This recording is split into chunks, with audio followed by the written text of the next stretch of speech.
Hi everyone, and welcome to week 4 of Fundamentals of Design. I'm going to take you through the content for the week and talk about all the additional resources and such. So this week we are diving into one of my favorite topics. We are starting off with typography as a design element. So you can see here under the module for all the information there. Let me go ahead to my announcement here. When you click on the announcements or in your email, because I also email these out, you will see our weekly breakdown here with our video that you're watching right now. Last week we were dealing with color, and this week again we are diving into typography. So there's a couple of things too that I gave you just from my personal stash of lectures. In the bottom of the announcement you can see I gave you guys this specific lecture is on some emotive typography and how to lock your PDFs. I also gave out one with typography and strokes, and then setting up a high resolution document and adding type. Again, these are my own personal lectures and resources, so they are external from the resources that the actual class has built into it. All right, so feel free to watch them, save them, whatever you want to do. Let's go ahead and get to it. Let's see. So starting off with our resources this week. Don't think I pulled those up yet.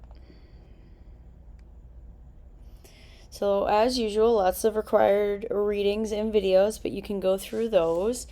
So you can see the videos here and our readings for the week. Let's see. All the videos are really good this week, so be sure to check them all out before you attempt any of the exercises. It's really going to help you out before you get to that. And then there's 2 videos down here that are also really good external sources as well.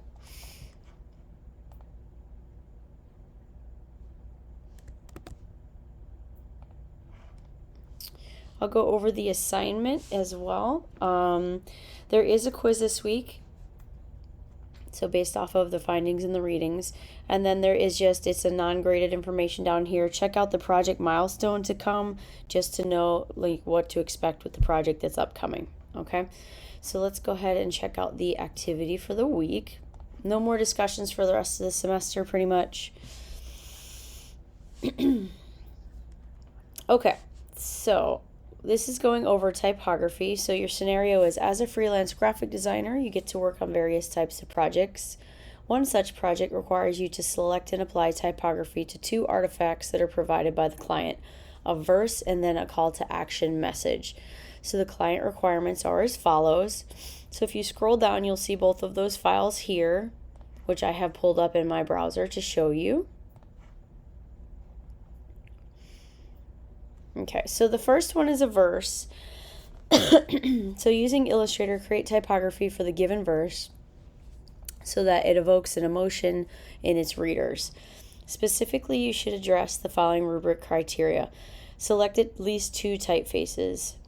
I always kind of go against this. I say 2 typefaces is probably plenty for the whole layout. So that means if you chose Helvetica, Helvetica would count as 1 typeface, but it has all these different families built into it.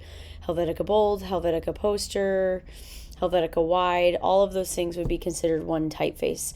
If you start using a lot of typefaces, honestly, it just gets a lot and very chaotic very quickly.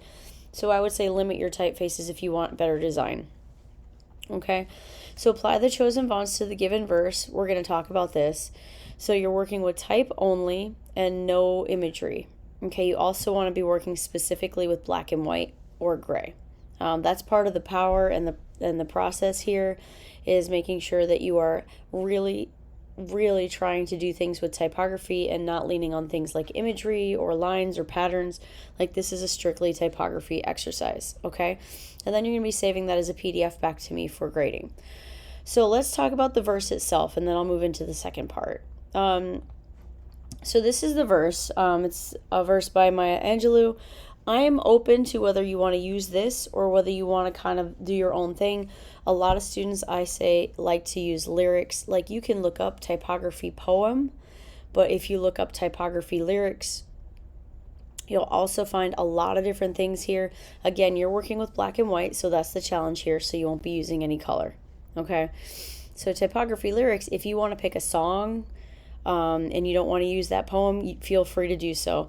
So you can see here, this is custom typography. Ignore the bottle. Just look at really how the typography is stacked and how things are being emotive without the actual graphic. You could do your own research on that after you do, all your readings and such. But if you want to pick a song, you could also do that. Just make sure you have enough words there, like use common sense for this one. You can see how many words are here. If you're picking like a song lyric and it has 3 words, it's just not going to be enough. So just use common sense there. Okay, so I'm giving you more freedom than just using this one. If you want to do something like song lyrics, that's also okay for that first part of the assignment. Okay, let's close that out. So the second part is a call to action. This one I actually want you to use the copy that the client has provided, which is this one here. Oops, not that one. So it says join our fundraiser happy hour on Friday. It's got all the information in there. It's kind of boring, but that's the hard part about this, is really trying to stylistically make this visually interesting without, the content itself being interesting. So I want you to keep this copy here because that's honestly what makes it hard, is it's, a little blah. So I think I scrolled down a little too far. The call to action is similar. You're using Illustrator and you're going to be creating the typography for this call to action. So you're going to have at least 2 typefaces. Again, I say 2 typefaces is plenty. Use the chosen fonts to use the call to action poster. Ensure your design includes typography, no more than the typefaces, only black and white, and so forth. So very similar parameters to both of these. This is really just typography black and white exercises, okay? And part 3 is the email. So this is the part you would write to your client. Write an email to your client explaining the reasons for choosing your design work. And specifically, you'll be writing, provide a brief rationale for your choice of typography in both designs. So why did you choose it for the call to action? Why did you choose it for the verse?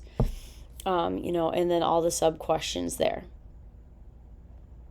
Okay, so you could also read through the rubric if you want a little bit more information here. So it's 3 parts: the verse or song lyrics, the call to action, and then the part 3 is the email. All right, fun week. Typography, again, is one of my favorite things that we do in the course.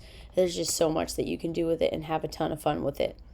I believe that's everything that I wanted to cover today. Thank you all and have a great week.